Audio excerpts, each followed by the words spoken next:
The pretzels were stale. Lieutenant Commander Raven Thorne had noticed it immediately when the flight attendant handed her the small foil package, but she'd smiled anyway and tucked them into the seat pocket. 37,000 feet above the Atlantic, somewhere between New York and London, she was just another passenger in row 8 of Flight 447. The businessman beside her was snoring softly, his laptop still glowing with spreadsheets. Behind her, a child kicked the seat rhythmically while his mother whispered apologies. Normal. Everything was beautifully, boringly normal. Then Captain Morrison's voice crackled through the cabin speakers, and the temperature seemed to drop 10 degrees. Ladies and gentlemen, this is your captain speaking. We have an unusual situation developing, and I need to ask if there are any qualified pilots aboard this aircraft. Please identify yourselves to the cabin crew immediately. Raven's hand froze halfway to her coffee cup. Around her, 300 passengers began murmuring, their voices rising like a distant storm. The businessman stirred, blinking at his screen. The child stopped kicking. Even the engines seemed to hum differently now, their steady drone taking on an ominous quality that made her pilot's instincts screech warnings she couldn't yet understand. She pressed the call button. The flight attendant arrived within seconds, her professional smile wavering at the edges. "Ma'am." Lieutenant Commander Raven Thorne, United States Navy. 14 years active duty, qualified on FA-18 Super Hornets and C-2 Greyhounds. Her voice carried the crisp authority of someone accustomed to being heard over howling engines and radio static. "What's the situation?" The attendant's relief was visible. "Please come with me immediately." As Raven followed her toward the cockpit, she caught fragments of worried conversations. A man in first class was loudly explaining to his wife that commercial aviation was perfectly safe. Statistics proved it, while his knuckles went white against his armrest. A teenager filmed everything on her phone until her father made her stop. The flight attendants moved with practiced efficiency, but Raven noticed the telltale signs of controlled panic in their movements, too quick, too deliberate. The cockpit door opened, and Captain Morrison turned toward her with eyes that held 18 years of flying experience and something else. Fear. Not the healthy respect for danger that kept pilots alive, but genuine, cold fear that made her stomach clench. "Commander, thank God. We've lost First Officer Walsh. Medical emergency, unconscious, unresponsive. I need someone who can handle the controls if..." "If what, Captain?" Morrison's pause stretched too long. Outside the windscreen, the Atlantic stretched endlessly below them, dark water meeting darker sky at a horizon that seemed to pulse with unspoken threats. "If I can't." The coffee cup in row 8 sat cooling, forgotten. The pretzels remained unopened, and 300 souls hung suspended between earth and heaven, their fate suddenly resting in the hands of a woman they'd never noticed, whose call sign, earned through blood and fire over the skis of Syria, meant more than any of them could possibly know. Lightning flickered in the distance. The real storm was just beginning. Captain Morrison's hands trembled as he explained the situation. Not visibly, Raven had to look carefully to notice the slight vibration in his fingers as they gripped the yoke. 18 years of commercial flying, he'd told her, but his eyes held the hollow look of someone confronting their limitations for the first time. The unconscious First Officer Walsh lay slumped in his seat, breathing but unresponsive, his headset askew and revealing a man younger than she'd expected. "Started about 10 minutes ago," Morrison said, his voice professionally calm despite everything. Walsh complained of dizziness, then just went down. Could be anything: stress, medication reaction, food poisoning. The company physician on the radio is walking us through medical protocols, but..." He gestured helplessly at the maze of switches, screens, and instruments surrounding them. Raven slipped into the jump seat behind them, her eyes automatically scanning the Boeing 777's flight deck. Different from her FA-18, certainly, but flight dynamics were flight dynamics. The artificial horizon showed them level at 37,000 feet, Autopilot engaged. Fuel levels normal. Everything looked routine except for the unconscious man and the captain whose confidence was cracking like ice under pressure. "How are you feeling, Captain?" Morrison shot her a sharp look. "Fine, why?" "You tell me." A longer pause this time. Outside, the sun was setting, painting the clouds below them in shades of amber and crimson. Beautiful and vast and utterly indifferent to the drama unfolding in their small metal tube hurtling through the sky at 500 miles per hour.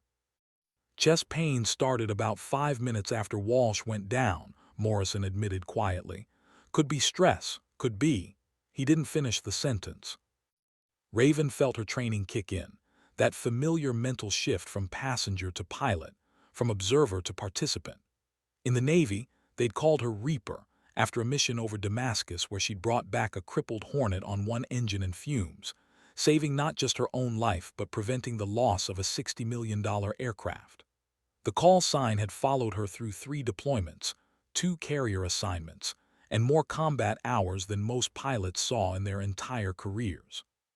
But those skills meant nothing if she couldn't convince a civilian captain to trust her. "Captain Morrison, I need you to listen carefully. I've logged over 4,000 flight hours, including emergency landings, combat conditions, and carrier approaches in weather that would ground commercial traffic for a week. I've never lost an aircraft or a crew member. But right now, I need to know, can you maintain control of this aircraft for the next 6 hours to London?" Morrison's chest rose and fell too quickly. I think so." "That's not good enough." The words hung in the air between them like a challenge. Behind them, through the cockpit door, 300 passengers continued their evening routines, unaware that their lives balanced on the edge of 2 men's medical emergencies and 1 woman's willingness to step into a situation she'd never trained for. "Ma'am, this isn't a military aircraft," Morrison said, some of his authority returning. "This is a civilian operation with civilian protocols and—" "Captain," Raven's voice cut through his objections with the quiet authority of someone who'd faced death at Mach 1.2 and 1. "Tell me about your chest pains." Morrison's hands were definitely shaking now. The radio crackled. London Air Traffic Control requesting their position and estimated arrival time. Morrison reached for the microphone, then hesitated, his face gray with pain and uncertainty. Raven was already moving toward the captain's seat. The radio exchange happened quickly, efficiently, with the kind of professional calm that only came from years of training and muscle memory. Raven identified herself as an emergency backup pilot, reported their position, and requested medical clearance information for London Heathrow. Her voice carried none of the uncertainty she felt, only the steady confidence that passengers needed to hear, that air traffic controllers relied on, that kept aircraft moving safely through controlled airspace. But London Control's response made her blood run cold. "Flight 447, be advised we're tracking severe weather systems moving toward your destination. Heathrow may be unavailable for emergency landing. Stand by for alternate routing." Morrison slumped in his seat, one hand pressed to his chest. Walsh remained unconscious, and now the weather was turning against them. Raven reached for the flight manual, her mind already calculating fuel reserves, alternate airports, and the rapidly diminishing margin for error that separated a routine flight from a potential disaster. The weight of 300 lives settled onto her shoulders like a familiar burden, but this time the stakes felt different. These weren't combat pilots who'd volunteered for danger. These were civilians, families, business travelers, tourists, who'd boarded expecting nothing more dramatic than recycled air and overpriced sandwiches. Through the windscreen, she could see the storm building ahead of them. Dark clouds towered into the upper atmosphere, their edges lit by occasional lightning that revealed their massive scale. Beautiful and terrible and absolutely impassable for a commercial airliner. "Captain, I need you to walk me through the emergency procedures for this aircraft." Morrison nodded weakly, pointing to various controls and switches. His explanations came in short bursts, interrupted by sharp intakes of breath that suggested his chest pains were worsening. The 777 was more automated than her military aircraft, but that automation could be a double-edged sword if systems started failing. The radio crackled again. Flight 447, London Control, we're showing multiple aircraft diverting from Heathrow. Your best alternate appears to be Shannon, Ireland, but be advised they're reporting crosswinds gusting to 40 knots. 40 knots. In a military fighter, that was manageable. In a fully loaded commercial airliner with an unfamiliar cockpit and no recent training, that was asking for a controlled crash. Morrison caught her expression. You can do this, right? Raven looked at the storm ahead, the unconscious first officer, the captain whose face grew paler by the minute. She thought of the families behind them, the promises they'd made to see each other again, the ordinary dreams that hung in the balance. Yes, sir, she said and meant it. But first, she had to convince London Control to let her try. The phone call to Raven's former commanding officer came at 3:47 local time, pulling Admiral Valdez from deep sleep into the kind of alertness that 15 years in naval aviation had hardwired into her nervous system. The voice on the other end belonged to a British air traffic supervisor whose professional composure couldn't quite mask his desperation. Admiral, we have one of your people aboard Flight 447, Lieutenant Commander Raven Thorne. She's identified herself as emergency backup pilot, but our systems show she has no civilian certifications. The captain appears to be suffering cardiac symptoms, and we need to know, can she handle this aircraft? Valdez was already reaching for her tablet, pulling up Raven's service record while her mind raced through protocols and possibilities. Tell me the situation. The details came quickly. Medical emergencies in the cockpit, severe weather at destination, 300 souls aboard a Boeing 777 over the Atlantic. As the supervisor spoke, Valdez scrolled through 14 years of Raven's career, every mission, every commendation, every incident report that had shaped one of the finest pilots she'd ever commanded. Sir, I need to be absolutely clear about what we're asking this pilot to attempt, Valdez said, her voice carrying the authority of someone who'd sent countless pilots into harm's way and brought them home again. Lieutenant Commander Thorne is exceptional. She has more flight time than most commercial pilots will see in their entire careers, but she's never flown a 777, never landed a commercial aircraft, never managed civilian passengers in an emergency situation. Silence from London. However, Valdez continued, if you have to trust someone with 300 lives at 40,000 feet in deteriorating weather conditions, there are very few pilots I'd choose over her. She earned her call sign, Reaper, by bringing home aircraft and crews that other pilots would have lost.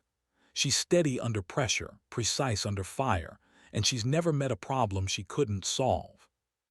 Through the phone, she could hear the controlled chaos of an air traffic control center dealing with multiple aircraft diversions, weather updates, and emergency protocols. Somewhere in that chaos was one of her pilots, alone in a situation no training manual had ever covered. Can you speak to her? Patch me through. The connection took 30 seconds that felt like hours. When Raven's voice came through the radio, it carried the same calm professionalism that Valdez remembered from their last conversation 3 months ago, just before Raven's discharge from active duty. But underneath that calm, Valdez could hear something else, the hyper-awareness of a pilot processing multiple simultaneous threats. Reaper, this is Admiral Valdez. Talk to me. Good to hear your voice, Admiral. Captain Morrison is stable but compromised. First Officer Walsh is unconscious but breathing. Weather at destination is deteriorating, and they're routing us to Shannon with significant crosswinds. I've reviewed the emergency procedures, but I need to ask, am I cleared for this approach? It was the question Valdez had been dreading. Legally, Raven had no authority to pilot a civilian aircraft. Practically, she might be their only hope. The Admiral closed her eyes and made the kind of decision that would define her career. Reaper, you are cleared for emergency pilot authority under International Aviation Emergency Protocols. You have my full backing and the full backing of the United States Navy. Bring them home. Copy that, Admiral. Initiating emergency descent to Shannon. The line went quiet, leaving Valdez staring at her tablet screen where Raven's service record glowed in the pre-dawn darkness. 14 years of perfect missions, 0 aircraft lost, 0 crew members lost. But statistics meant nothing now. In her mind, she could see Raven's hands moving across unfamiliar controls, feel the weight of civilian lives hanging on decisions made at 300 miles per hour. The young lieutenant who'd once landed a damaged Hornet on a carrier deck in 12-foot seas was now responsible for more lives than she'd ever carried before. Valdez reached for her phone to call the Secretary of the Navy. Whatever happened in the next 2 hours, there would be investigations, hearings, and consequences that would ripple through both military and civilian aviation. But right now, 300 people were flying through a storm with only one pilot between them and disaster. And that pilot was the best she'd ever trained. The descent through 40,000 feet felt controlled, professional, exactly like the hundreds of approaches Raven had flown in her military career. But this Boeing 777 responded differently than her FA-18, heavier, more deliberate, like flying a freight train instead of a racehorse. Every input took longer to register. Every correction required more patience than her fighter pilot instincts wanted to give. Captain Morrison remained conscious but increasingly pale, his breathing shallow and labored. He'd moved to the jump seat at her insistence, maintaining radio communication with London Control while she familiarized herself with the aircraft's systems. His voice stayed steady, professional, but she could see pain etched in the lines around his eyes. Flight 447, Shannon Control. Current conditions. Winds 270 at 35 gusting to 42 knots. Visibility 8 kilometers in moderate rain. Ceiling 2,000 feet. Runway 24 available for emergency landing. Emergency vehicles are standing by. 42 knots. Raven's hands moved across the Boeing's controls, adjusting for the crosswind conditions that would challenge even an experienced commercial pilot. The aircraft's automation wanted to help, but automation couldn't read wind shear or judge the precise moment to transition from instrument approach to visual landing. That required human judgment, human reflexes, human instincts honed through thousands of hours in the air. Copy Shannon Control, Flight 447 declaring emergency. Medical emergency in cockpit, emergency pilot authority in effect. Requesting priority approach runway 24. Emergency pilot authority. Shannon's controller sounded confused. Morrison keyed his microphone. Shannon, Captain Morrison here. Military pilot has assumed emergency control due to medical incapacitation of flight crew. Request expedited handling. Behind them, the cabin remained calm. The flight attendants had briefed the passengers on the medical situation in the cockpit, and the qualified backup pilot now assisting. But they'd kept the details deliberately vague. No need to panic 300 people with the full truth, that their lives now depended on a combat pilot who'd never landed anything heavier than a 40,000-pound fighter jet. Raven began her approach checklist, each item methodical and precise. Landing gear armed, flaps configured, airspeed managed, fuel sufficient for 1 approach, maybe 2 if everything went perfectly. The storm cell ahead showed on radar as a massive wall of red and yellow, its edges reaching up past their current altitude. Shannon Control, can you give me a wind check on final approach? Wind 265 at 38 gusting to 45 knots. Recommend caution on final. 45 knots. nearly perpendicular to the runway. Raven felt her heart rate increase for the first time since taking the controls. In an FA-18, she could fight that wind, muscle the aircraft down through sheer power and precision. But a commercial airliner required finesse, patience, and a delicate touch she wasn't sure she possessed. Morrison's head lolled back against the jump seat. "Commander, I don't think." His words trailed off as consciousness flickered. Now she was truly alone. 300 souls, 45 knots of crosswind, and 18 minutes of fuel before they'd have to declare a true emergency and attempt whatever landing they could manage. Raven reached for the radio, her call sign ready on her lips. "Shannon Control, this is Reaper, beginning final approach." The approach began at 18,000 feet, descending through layers of cloud that turned the windscreen into a gray wall of nothing. Raven flew by instruments alone, trusting the Boeing systems while her hands learned the subtle language of this much larger aircraft.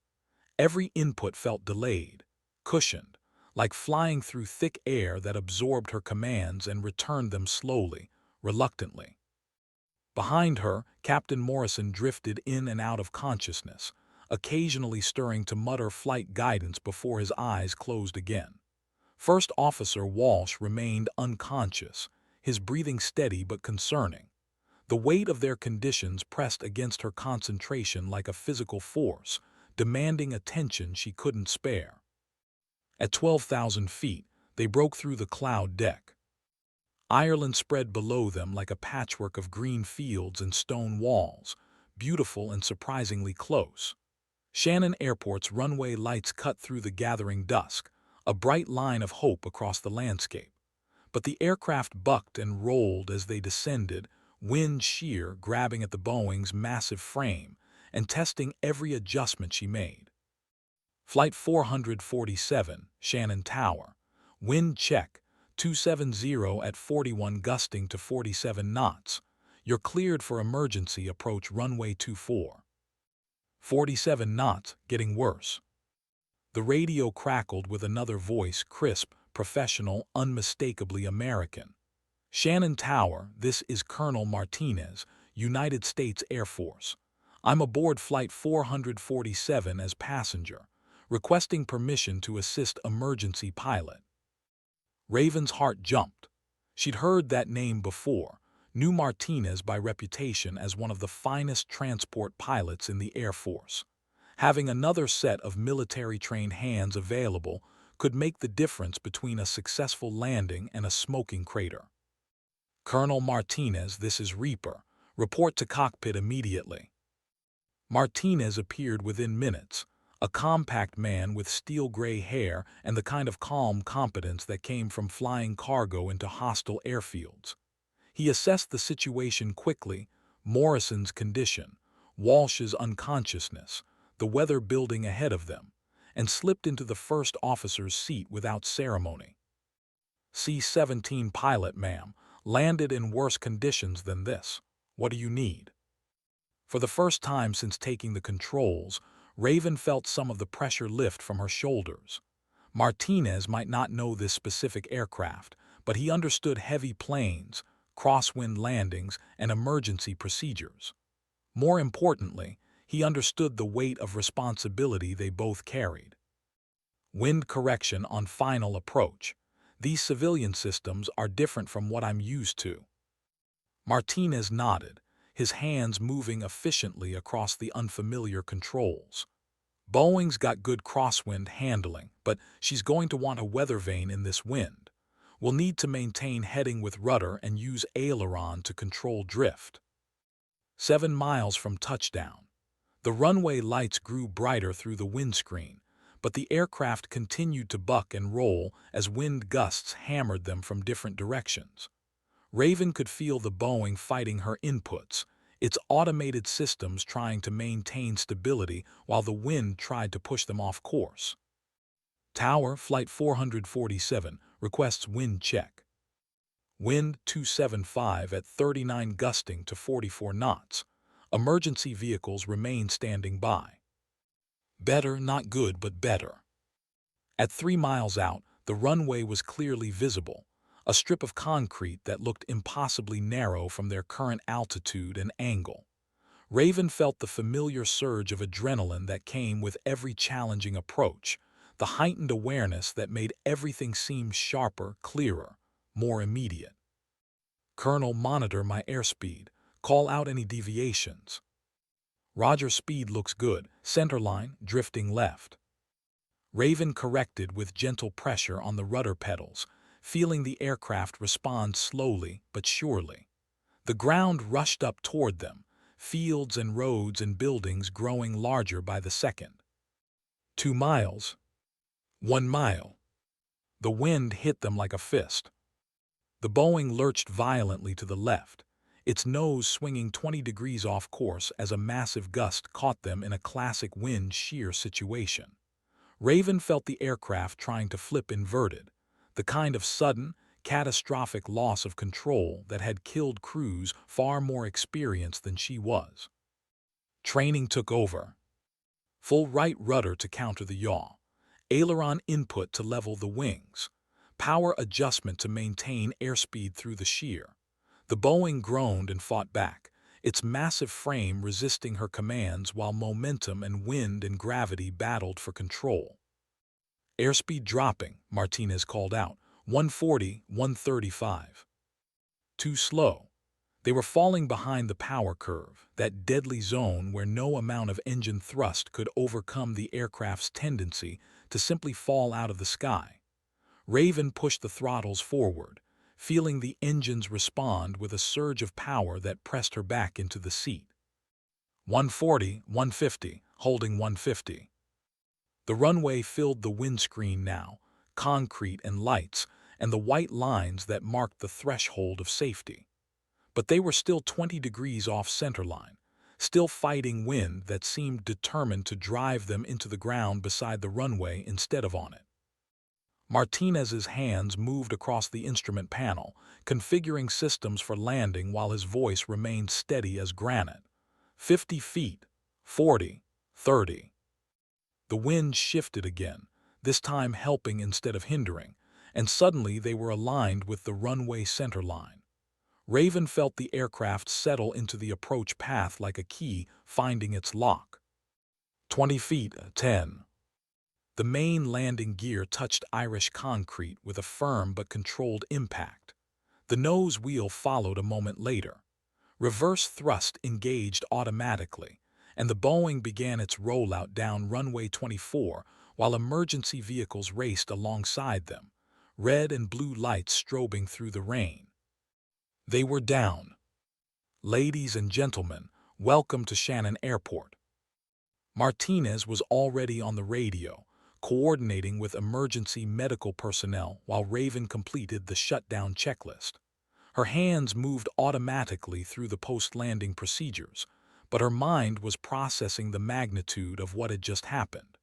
300 people, safe on the ground, because a combat pilot had been sitting in row 8 when disaster struck. Morrison was conscious again, his face regaining some color as paramedics checked his vital signs. Walsh remained unconscious but stable. Both men would recover, the medical team assured her, but both would be grounded pending full evaluation. The passengers disembarked in the quiet efficiency of people who understood they'd witnessed something extraordinary but weren't quite sure what. Some thanked her as they passed the cockpit door. Others simply nodded, their relief too profound for words. But it was Martinez who spoke the words that mattered most. "Ma'am, that was some of the finest flying I've ever seen." The debriefing took place in Shannon's operations center, a sterile room filled with flight charts, weather displays, and the controlled tension of aviation professionals trying to understand how close they'd come to losing an aircraft and its passengers. Representatives from the airline, the Irish Aviation Authority, and the FAA had flown in within hours, each carrying thick binders of regulations and procedures that nobody had expected to use. Raven sat across from them, still wearing her civilian clothes, still feeling the phantom sensation of the Boeing's controls under her hands. The questions came systematically, professionally, but she could read the subtext in every inquiry. How had a military pilot with no civilian credentials taken control of a commercial aircraft? What precedents existed for this situation? Who bore legal responsibility if the landing had gone wrong? Commander Thorne, the lead investigator said, can you walk us through your decision-making process when you assumed control of the aircraft? She'd answered this question 3 times already, but she understood the process. Every decision, every action, every word spoken over the radio would be scrutinized, analyzed, and filed away in reports that would influence aviation protocol for decades. The weight of that responsibility felt heavier than the landing itself.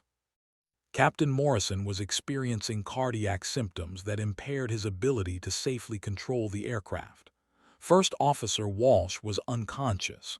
Weather conditions at destination required precise handling that compromised crew couldn't provide. I assessed my qualifications and determined I could safely complete the approach. The Irish official leaned forward. But you had no experience with this aircraft type. No, sir, but I had 14 years of experience managing emergency situations in adverse conditions. Flight principles are consistent across aircraft types. Procedures vary, but the physics remain the same. What she couldn't say in this formal setting, was that the moment she'd taken those controls, muscle memory and instinct had guided her as much as training. The way the aircraft felt in her hands, the subtle changes in engine note that indicated wind shear, the precise timing required to align with the runway in crosswind conditions. These weren't skills that could be taught in a classroom or measured by civilian flight tests. The FAA representative consulted his notes. According to our records, your last civilian flight experience was a private pilot's license from 2008. No commercial ratings, no instrument certifications, no recent check rides. That's correct. Yet you successfully landed a Boeing 777 with 300 passengers in weather conditions that forced us to divert 6 other aircraft. Raven met his gaze directly. Yes, sir. The room fell quiet except for the sound of rain against windows and the distant hum of airport operations. Outside, she could see her aircraft. She'd started thinking of it as hers somewhere over the Atlantic, surrounded by maintenance personnel and investigators documenting every system, every control surface, every piece of evidence that would help them understand what had happened. The airline representative, a middle-aged woman whose name tag read Sarah Chen, operations manager, finally broke the silence. Commander, our preliminary assessment suggests you saved 317 lives tonight. Captain Morrison confirms he was experiencing chest pains that would have made a safe landing extremely difficult. The weather data shows conditions at Shannon were at the very edge of safe operating parameters. Without your intervention. She didn't finish the sentence. Everyone in the room understood the alternative. However, Chen continued, this incident raises significant questions about emergency protocols, pilot certification requirements, and legal liability. We need to determine how to prevent similar situations while ensuring passenger safety. Raven nodded. She'd expected this conversation, prepared for the bureaucratic aftermath that always followed military operations. But sitting in this sterile room, surrounded by forms and regulations, and people who'd never felt an aircraft shudder on the edge of control, she found herself thinking about Row 8. About the businessman who'd been working on spreadsheets, the child who'd been kicking her seat, the ordinary people whose biggest concern had been stale pretzels and overpriced coffee. They were safe now, probably sleeping in airport hotels or catching connecting flights to their final destinations. Their lives would continue, unremarkable and beautiful in their ordinariness, because she'd been in the right place with the right skills when everything went wrong. What happens now? She asked. The investigators exchanged glances. That depends on our final report and the recommendations we make to the international aviation authorities. This is unprecedented, a military pilot assuming emergency control of a civilian aircraft without certification or authorization. But it worked. Yes, Chen said quietly, it worked. The hotel room overlooked Shannon's main runway, where aircraft continued their regular operations despite the storm that had nearly claimed Flight 447. Raven stood at the window, watching a Lufthansa A320 touch down smoothly on the same concrete where she'd fought wind and physics just 8 hours earlier. The approach looked routine, effortless, the kind of landing that happened thousands of times every day around the world without anyone thinking twice about the skills required. Her phone had been ringing constantly.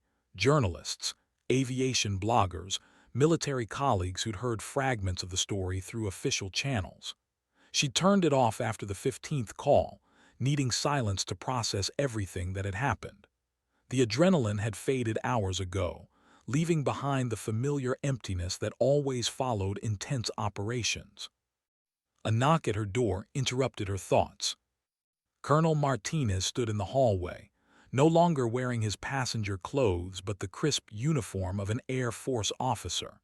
His expression was serious, thoughtful, carrying the weight of someone who'd watched exceptional airmanship from the closest possible vantage point.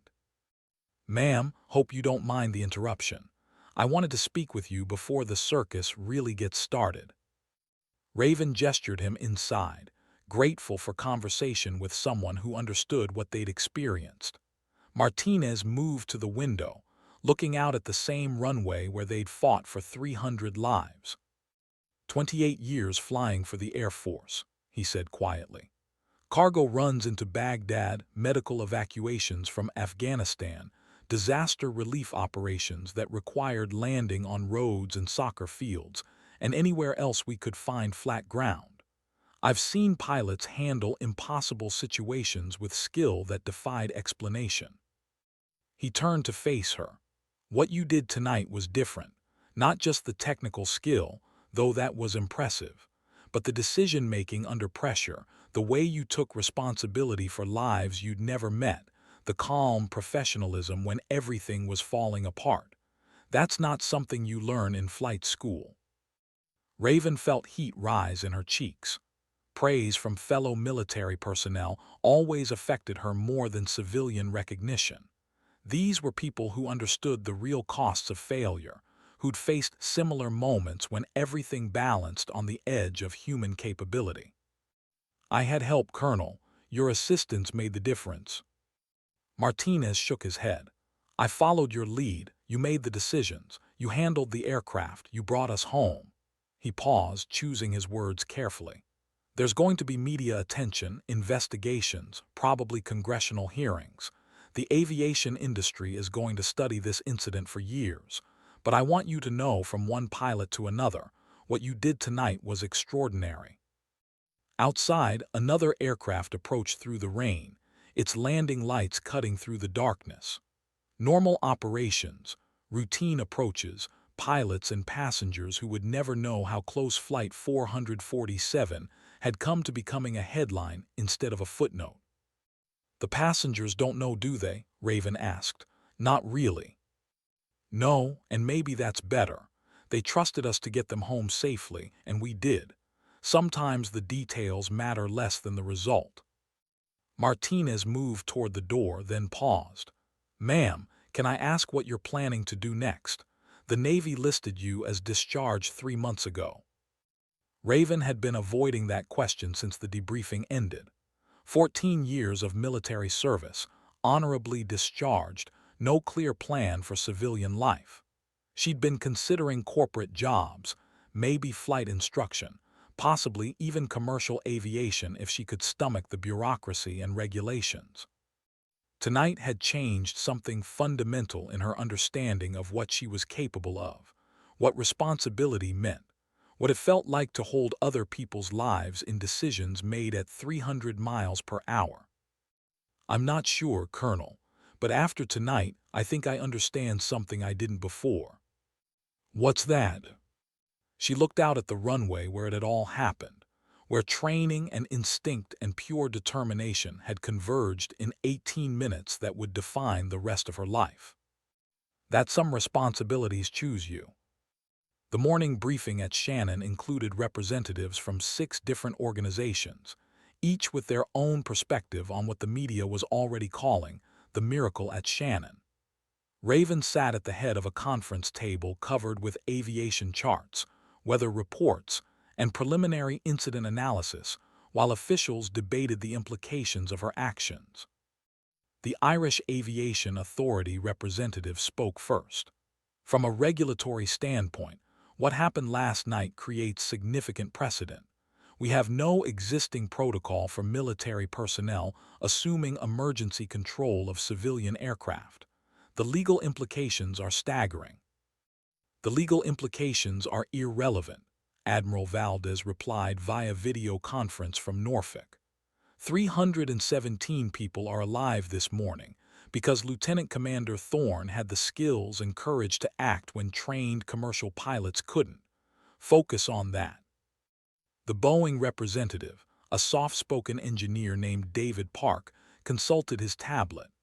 Our preliminary analysis of the flight data recorder shows textbook handling throughout the approach and landing. Crosswind correction was precise, touchdown was within normal parameters, and rollout was controlled. From a technical standpoint, this was exemplary flying. By someone without type certification, the FAA official interjected. Someone who'd never flown this aircraft before yesterday.